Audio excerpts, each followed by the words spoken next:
안녕하세요. 방금 소개를 받은 이충렬입니다. 그럼 전기가 무엇이냐? 먼저 오늘 이제 그 부분을 좀 말씀드리고 싶습니다. 전기를 사전에서 찾아보면은 인물을 다루는 문학 장르다 이렇게 돼 있어요. 그러면 즉 한 사람의 일생 동안의 행적을 적은 기록, 또 하나는 개인의 생애를 주제로 삼는 논픽션 문학의 하나. 근데 논픽션 문학이라는 게 사실 성립이 안 돼요. 픽션이 다 섞일 수밖에 없죠.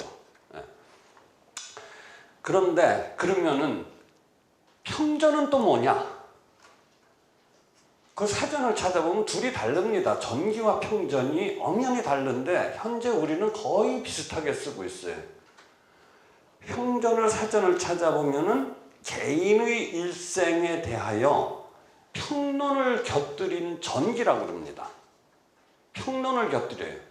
그러니까 평론이 있으면은 섞였으면은 평전이고, 평론이 없이 살만 나열했으면 전기라고 생각하시면 됩니다.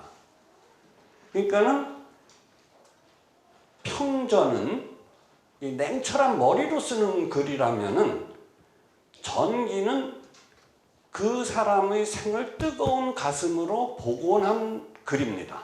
그것이 다릅니다. 그 다음에 또 한 가지 간과하는 거는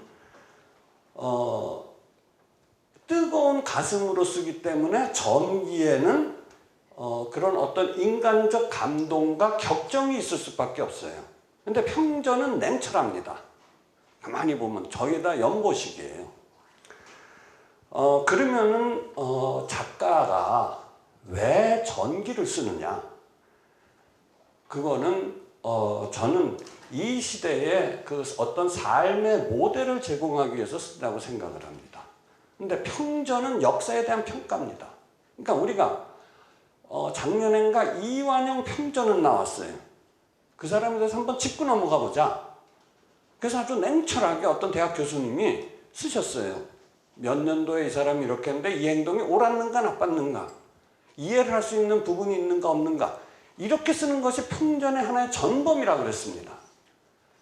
그런데 이완용 전기를 쓸 수 있느냐? 아닙니다. 그 사람의 삶에 있어서는 무슨 감동이 있겠습니까? 우리에게 무슨 삶을 보여주겠어요? 그것이 다른 점입니다. 간송이라는 인물은 우리에게 감동을 전달해 줄 수 있는 인물입니다. 그래서 그것이 제가 간송을 썼던 이유인데, 제가 지금 계속해서 문화인물 시리즈를 요거에 있어서 요 다음에 해곡 최순으로 쓴 이유도 우리나라에 한번 그 전기문학의 전통을 되살려 보겠다는 아주 야심찬 나름대로의 꿈을 갖고, 그래서 적어도 학자들에게 흠이 잡히지 않겠다는 각오로 자료조사를 진짜 철저히 하고 또 철저히 해서 현재까지 간송과 회곡에 대해서 오류다라는 지적을 받은 적은 없습니다. 일종의 오류라고 지적을 받았던 것도 다 반박을 했습니다. 자, 그러면 이제 간송 선생님의 삶, 그리고 그가 모았던 우리 문화재, 그것이 무엇인가, 그것이 우리에게 어떤 의미가 있는가, 어떤 걸 모았는가, 어떻게 모았는가 하는 거를 간단히 이제 설명을 드리도록 하겠습니다. 간송 선생님은 1934년 성북동에 간송미술관을 지으셨습니다. 1934년에. 그것이, 이 건물이 지금의 바로 간송미술관하고 똑같은 건물입니다. 굉장히 좋은 자재를 썼어요. 어저께 제가 어떤 분하고 이야기를 했는데, 그리고 맨 처음엔 이제 그 이름이 보화각, 온갖 보물을 모아두는 집이다. 그래서 보화각이라고 했는데, 저거를 위창 오세창 선생님의 글씨가 아직도 붙어 있습니다. 그래서 간송미술관 들어가시면 맨 왼쪽 위에 저 글자가 보입니다. 그리고 이것이 1950년대 중반에 간송 선생님이 내부에서 이렇게 본 모습을 하신 건데, 어저께 그 우리나라 그 고미술하고 이제 목수하시는 분이 있어요.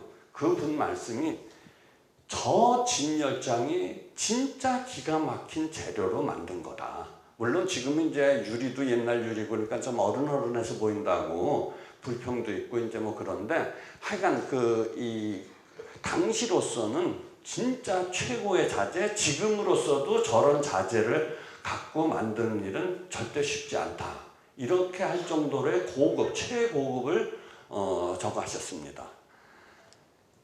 요게 지금 이제 몇 년 전에 간송미술관입니다. 그리고 한 7, 8년 전만 해도 간송미술관이 사실 사람이 그렇게 많지 않았어요. 널널했어요.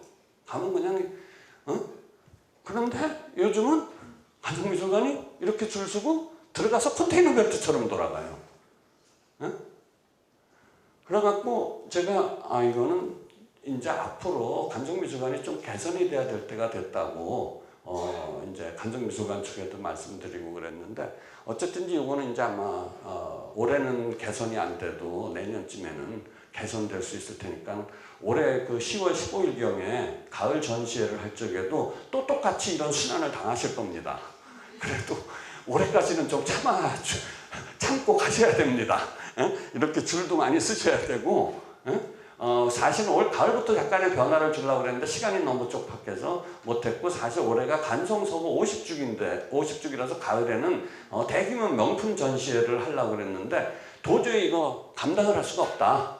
그래서 이제 그건 또 추후로 미루고 하는데, 아마 앞으로는 내년쯤부터는 변화가 있으리라고 생각이 됩니다. 자, 그러면 아직도 간송을 잘 모르는 분들이 많아요.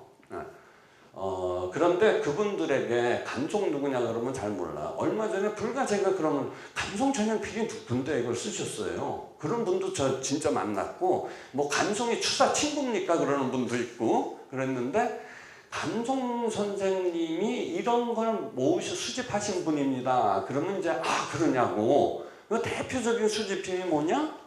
광화문 내거리에 세종대왕 왼손에 들고 있는 훈민정음 해례본. 이것이 바로 국보 70호인데 간송 선생님의 수장품입니다. 이 해례본은 현재까지는 우리나라에 딱 한 권 있습니다. 현재 그 간송미술관에는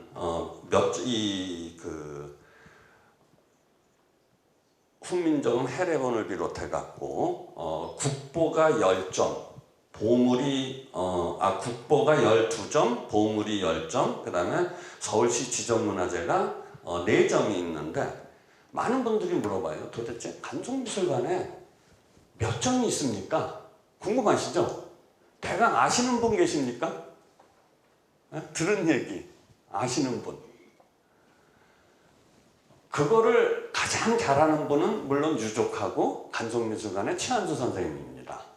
근데 최한수 선생님이 유족이 입을 열지 않는 한, 공개를 하지 않는 한 최한수 선생님께서도 사실 그거를 공개하기가 사실 이렇게 쉽지가 않아요. 왜냐면 아직까지 전체 목록이 정리돼 갖고 공개가 되지를 않았습니다. 그만큼 정리할 게 많아요. 그래서 지금 추정하기는 최소 5,000점에서 10,000여 점으로 추정을 하고 있습니다. 물론 가장 많은 것이 아까 그 훈민정음이라든가 또 동국정음, 또 뭐 가야금 악보가 있는, 검은과 악보가 있는 금보, 뭐 이런 여러 가지 그 고서적이 제일 많고, 그 다음에 많은 것이 미술품, 그 다음에 이제 도자기류, 그 다음에 제일 적은 게 불상, 삼국시대 불상, 이런 순서대로 있고, 제6대 박물관장을 지내신 그 정영무 선생님 말씀에 의하면은 사실 국보 12점, 보물 10점이지만은 신청을 하면은 지금 당장 국보가 될 수 있는 유물도 상당히, 문화재도 상당히 많은데 그 작업을 안 하고 있다. 왜 그러냐면 너무 갑자기 거기가 보물 국보가 많다고 그렇게 되면은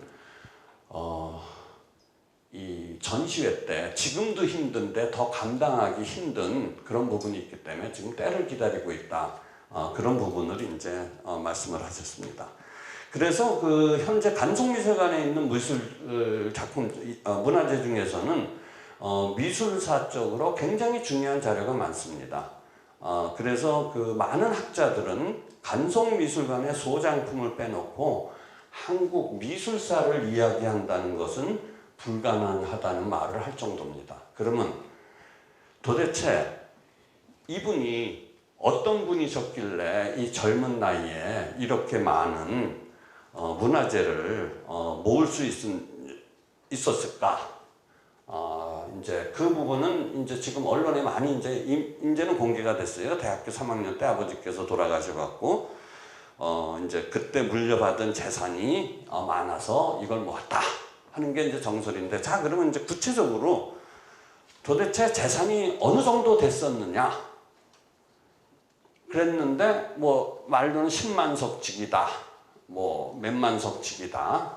그래서 제가 10만 석직이 하면 우리가 솔직히 감이 잘 안 오죠. 예?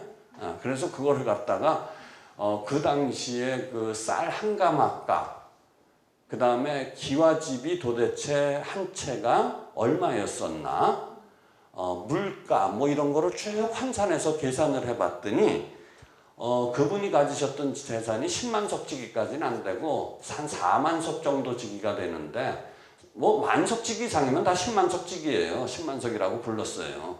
예. 그래서 지금 걸로 얼마를 하면 될까? 그랬더니 지금 서울 시내 아파트 평균 값을 3억이라고 하면은 6천억. 예? 그 다음에 4억이라고 하면 8천억. 평균이 5억이다.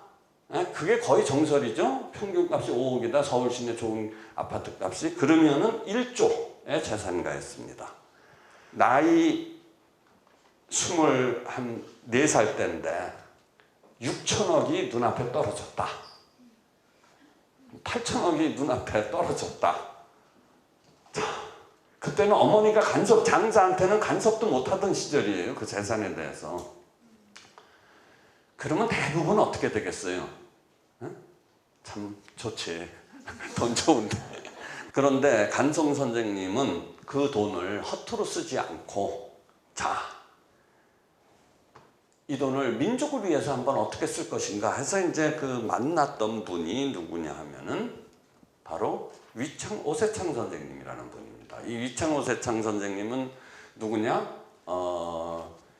우리나라 최대의 그 서화 당시에 감시관을 가지고 있었고, 그 다음에 최고로 많은 미술품을 소장했던 소장가이기도 합니다. 그럼 이분이 왜 그렇게 이제 많았었느냐? 이분의 아버님이 누구였었냐 하면은 추사 김정희 선생의 제자인 역관 영매 오경석이라는 선생이라는 분이었습니다. 그래갖고 그 추사 김정희 선생이 제주도 귀향에서 돌아오셨을 적에 이제 생활이 어려우니까는 그분이 갖고 있던 문화재들을 중국 뭐 수집품, 뭐 금속학 수집품 뭐 이런 것들을 많이 사면서 도와주시고, 중국을 오가면서 추사 선생님한테 책도 많이 사다 주신 분이에요. 이분이 그 누구의 후배냐 하면은 같은 역관 중에서 세한도를 그려준 분이 있어요. 그 그려받은 분이 있어요. 그게 바로 이상적 선생인데 그분도 역관이었었어요. 그래서 중국에서 귀한 책을 많이 사다 주니까는 추사 선생이 고맙다고 세한도를 그려줬어요. 제주도 유배가 있는데도 불구하고 네가 나를 잊지 않고 이렇게 책을 사다 주는구나. 근데 같이 그때 책 사다 줬던 사람 중에 또 후배가 하나가 위창 오세창 선생님의 아버님인 영매 오경석이라는 분입니다. 그래서 추사 김정희 선생으로부터 감시관을 이제 전수받았고, 그분은 그 추사 김정희 선생님이 모으셨던 수집품을 비롯해서 또 당신께서 그땐 역관이 중국 왔다 갔다 하면서 돈을 많이 벌었던 직업 중에 하나이기 때문에 수장품이 많았는데 그거를 갖다가 바로 이분이 바로 외아들이셨어요. 그래서 몽땅 다 물받으셔갖고 그걸 했는데, 이분이 이제 개화 파의 한 명이라서 뭐 이제 혁명이 실패했을 적에 김옥균과 같이 뭐 일본으로도 도망도가 있었고, 이런 와중에서 이제 이제 많이 그 잊어버리고 또 그걸 팔아서 생활하시고 그러셨던 분이기 때문에 이분의 그 수장품 중에서는 간송 선생님한테 물려받은 수장품도 상당히 많고, 이분이 누구였었냐 하면은 산입운동 때 독립선언서를 같이 작성했던 33인분의 한 분이었습니다. 그래서 어떤 일화가 있냐면 이분이 16살 때 역관 시험에서 합격을 했어요. 역관도 뭐 일본어 역관이 있고 중국어 역관이 있는데 중국어 역관에 합격을 했어요. 16살 때. 그러니까 한문에는 대가야. 어렸을 적부터 아버지 밑에서 역관 아버지 밑에서 또 한문을 배웠으니까요. 그래갖고 독립선언문을 그때 5등은 자해야 뭐 이렇게 해갖고 그 한문으로 썼잖아요. 그걸 기초하신 분이 누구예요? 육당 최남선 선생님입니다. 그분이 딱 써서 갖고 오니까 참 요새 애들 한문을 잘 몰라서 큰일이구나. 그러면서 고쳐졌다는 일화가 있을 정도로 그 한문도 잘 아셨는데, 그것보다 이제 그 더 중요한 거는 이분은 끝까지 변절을 하지 않고 문화로서 나라를 지킨다, 문화 독립운동을 한다 하는 이거를 갖다 위천 오세창 선생이 쓴 것입니다. 문화보고, 문화보고 이걸 한다 그래갖고 계속해서 변절을 하지 않고 있다가 1945년도 우리나라가 해방이 됐을 때 미 군정청으로부터 조선 황실의 어보를, 옥새들을 인계받은 민족 대표가 되신 분입니다. 그 정도 민족의식이 투철하셨던 분이에요. 그래서 이런 분이 이제 그 멘토가 돼갖고 이분한테 이제 찾아가서 뭐 왜 이제 하고 싶다는 얘기, 또 이분의 이제 가르침 이런 것들이 이제 책에는 에피소드로 자세히 나옵니다. 그래서 이분의 가르치심을 통하면서 이제 그 우리나라 문화재를 수집을 하기 시작했는데, 돈이 있다고 다 문화재를 수집했느냐? 그게 아니에요. 많은 분들은 돈이 있었으니까 수집했을 거 아니냐. 그런데 물론 돈이 있었지만 그보다 더 중요한 것은 정신이었습니다. 그거를 대표적으로 보여주는 사건이 하나 있었는데, 그 당시에는 이렇게 총독부 후원해갖고 조선 공의술 민예전, 그래갖고 획기적인 대전시회다 이래갖고 이거를 조선 총독부 후원하에 막 팔 때예요, 우리나라에서. 이거 보면 이거기도 예고 조선 총독부 후원. 그러니까 마음대로 사서 마음대로 일본으로 갖고 가라는 얘기입니다. 조선 공의술 공예전. 공예전에는 뭐가 나오느냐? 탑도 나오고 부도도 나오고 다 그런 게 공예전입니다. 그러니까 옛날 삼국시대 불상도 나오고. 이렇게 조선 총독부에서 후원을 할 때예요. 앞장서서 일본 사람들에게 부자님들 사갖고 가서 일본에 갖고 가세요. 그 중에 하나가 어떤 게 있었냐 하면은 부도탑이라는 게 있었어요. 괴산 부도탑이라는 게 이게 있었는데, 이것이 일본으로 이제 어떤 일본 사람이 샀어요. 그래갖고 일본으로 이제 가면 이거 돈 많이 받겠다. 그래갖고 사갖고 인천항에서 이렇게 다 분해해갖고 배에다가 실으려고 그러는데, 간송 선생이 요 직전에 이거 나가면 안 된다. 왜냐면 왜 부도탑이 중요하냐? 고려시대 거는 거의 다 지금 국보 아니면 보물입니다. 왜 그러냐면은 임진왜란이라든가 몽고와의 그때 다 없어졌기 때문에 고려 거는 무조건 국보 아니면 문화재는 보물이에요. 근데 이게 이제 그 출토지가 어느 정도 명확한 괴산이라는 데 이제 그 부도탑이기 때문에 이건 이제 보물급이다. 그래서 이제 기와집 12채. 지금 돈으로 따지면 최소 36억 원에서 60억 사이입니다. 자, 별거 아닌 것 같은데 그래요. 고려시대 건 그래요. 지금 고려 불화 같은 거는 몇백억씩 해요. 그 정도의 이거를 이제 구입을 하셨는데 좀 운치 있게 그린 거 아닌가, 이렇게 생각을 하는데, 하여간 이제 이런 그림, 이게 이제 나와 있는 거예요. 그러니까는 이거를 이제 구하러 일본으로 갑니다. 그래갖고 자, 이제 가서 자세히 봐요. 당연히 그러니까 자세히 본다. 이거는 사실 논픽션이 아니라 픽션이에요. 그 당시에 사진이 있겠어요? 뭐가 있겠어요? 간송전쟁에 갔었다는 것만 있지, 가서 어떻게, 그거는 이제 작가의 어쩔 수 없는 상상력을 동원을 하는 건데, 그거를 유족 측에서 이거는 꼭 허구가 있다는 걸 밝혀줘야 된다. 그래서 이제 사실 거기다 밝혀준 거예요. 그렇게 쓴 겁니다. 아니, 네가 우리 아버지가 거기 가서 한 거를 그렇게 봤냐? 못 봤지, 당연히.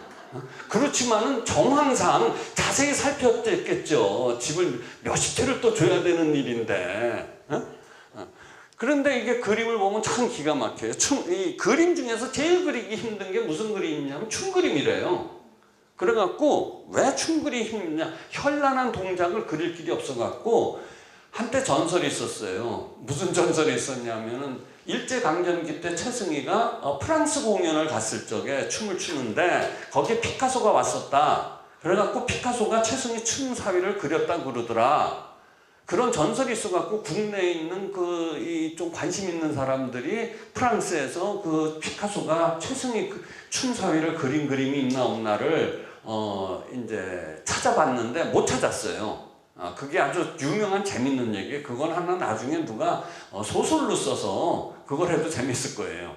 그랬는데 왜 춤사위를 그림으로 못 그리느냐? 현란한 춤 동작을 스케치로 그리는 게 거의 불가능에 가깝답니다. 그런데 이 신윤복은 그 현란하다는 것 중에서도 최고의 현란함을 자랑하는 이 칼춤, 이 동작을 그린 거예요. 아주 자연스럽죠? 부자연스러운 데가 없어요. 예? 거기다가 악공이 몇 명이 와서 악기 하나하나를 다 정확하게 그려줬어요. 예? 그 다음에 이 양반네들 앞에서는 어떤 것들이 앞에 있고, 뭐 이렇게 몸종은 주인의 담뱃대까지 붙들고 있고, 이런 것들을 다 그러니까 이게 기가 막힌 자료입니다. 그리고 이 신윤복의 그림 실력이 어느 정도인지 여기 보면 어색한 부분이 하나도 없어요. 이것도 양반들이 봄놀이 가갖고 악공들 불러갖고 하고 기생 불러서 노는 거예요. 주모가 술을 어떻게 갖고 오고. 그러니까 이게 생생한 사진이나 다름없는 거예요. 이게 그래서 풍속가첩이에요. 산에는 역시 우리나라 산동산답게 진달래가 피어있고, 이런 진달래 그리고 여기 곳곳 이런 거를 미술사가들은 화폭이 꽉 찼다 그래요. 빈틈이 없이 꽉 찼죠. 표정이 어색한 데가 없어요. 거기다가 삼국시대 불상 이러니까는 여기에 있는 간송미술관 수장품만 갖고도 한국미술사를 서술할 수 있다는 얘기가 나오는 겁니다. 그것만 해도 기와집이 몇 채가 지금 지나가면 생각을 해보세요.